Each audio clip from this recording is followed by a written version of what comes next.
Salut, j'espère que tu vas bien de l'autre côté de ton écran. Alors aujourd'hui j'ai 2 minutes pour te parler d'un outil d'aide à l'exposition qui est juste incroyable, les false colors. Alors les false colors, qu'est-ce que c'est? C'est un outil d'aide à l'exposition qui va faire apparaître tout simplement des couleurs à l'image pour te représenter chaque zone avec une couleur d'exposition différente. C'est un outil qui malheureusement n'est pas encore disponible directement dans les caméras ou sur les boîtiers, mais qui est disponible sur des moniteurs externes qui aujourd'hui sont carrément accessibles au niveau du prix. Si je reprends ma bonne vieille charte de gris 18%, on peut voir ici qu'en faisant des petits reflets comme ça, on a des modifications qui ont lieu directement à l'écran.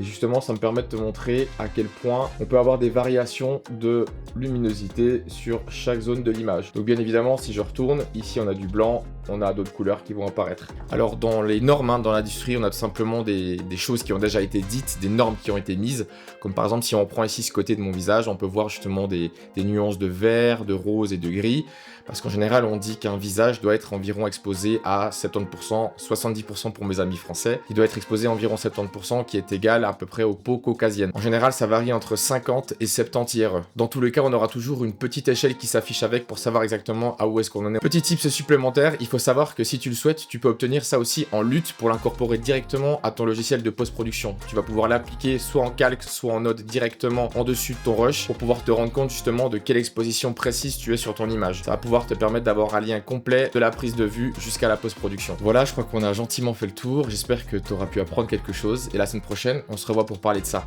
Ciao!